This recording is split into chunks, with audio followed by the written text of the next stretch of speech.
Assalamualaikum warahmatullahi wabarakatuh. Hamdan wa syukran lillah, amma ba'du. Ikhwani fillah yang dirahmati Allah subhanahu wa ta'ala, dimanapun kalian berada, semoga Allah subhanahu wa ta'ala senantiasa memberikan kesehatan jasmani dan rohani, kesehatan lahir dan batin. Dan semoga Allah subhanahu wa ta'ala memberikan rezeki yang berlimpah ruah kepada kita semua, dan semoga menghilangkan semua kesusahan-kesusahan dunia dan akhirat kita. Ikhwani fillah yang dirahmati Allah subhanahu wa ta'ala, janganlah kita sepelekan 10 kebiasaan ini menyebabkan rezeki Anda seret. Pernahkah Anda melakukan aktivitas yang tidak Anda sadari menimbulkan kerugian bagi Anda sendiri? Salah satunya kerugian rezeki seret atau susah rezekinya. Rezeki datang dari pintunya masing-masing.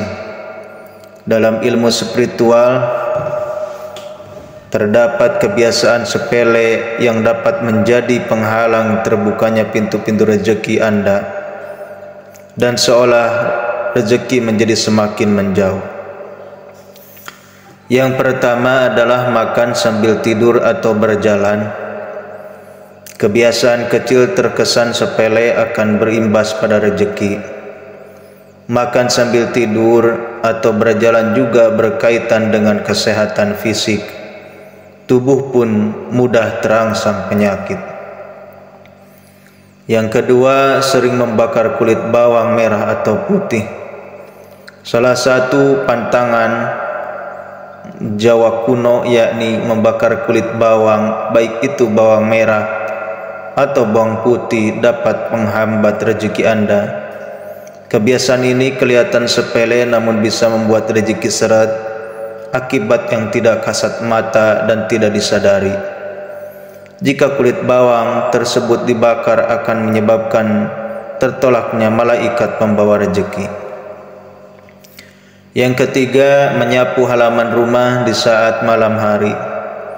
Menyapu halaman rumah di malam hari mengundang kedatangan makhluk gaib yang ada di sekitar rumah, sehingga bisa menghambat kedatangan orang-orang atau tamu yang akan datang sebagai perantara pembawa rezeki. Yang keempat, tidur telanjang tanpa menggunakan selimut. Meski kamar terasa panas, jangan sampai tertidur dengan keadaan telanjang atau tanpa memakai baju. Hal ini bisa mengundang makhluk-makhluk yang tidak kasat mata ketika Anda tak memakai pakaian bagian atas atau bawah. Jika bagian atas tidak memakai baju, baiknya memakai selimut saat tidur. Yang kelima adalah duduk di pintu dan tangga rumah. Karena pintu dan tangga tempat mengalirnya rezeki ke suatu tempat, dan ketika siapapun menghambatnya maka itu akan berimbas menghambat energi kerezekian Anda juga. Yang keenam adalah menjelek-jelekan makanan. Menjelek-jelekan makanan yang disuguhkan dan marah-marah dengan makanan. Kedua hal tersebut yang dapat menghambat rezeki seseorang. Kebiasaan tersebut yang dapat menghambat rezeki seseorang. Keberkahan dalam makanan dan energi positif dari makanan juga akan hilang. Makanan akan menjadi energi negatif. Hal ini biasa. Hal ini bisa menyebabkan seretnya rezeki seseorang. Yang ketujuh, membiarkan sarang laba-laba di rumah. Membiarkan sarang laba-laba di rumah, tidak membersihkan sarang laba-laba di dalam rumah dapat menghambat rezeki seseorang, sebab sarang laba-laba mengundang energi negatif di dalam rumah.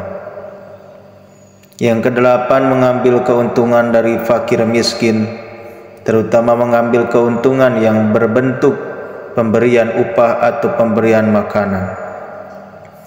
Meski sepele bisa membuat rezeki seret.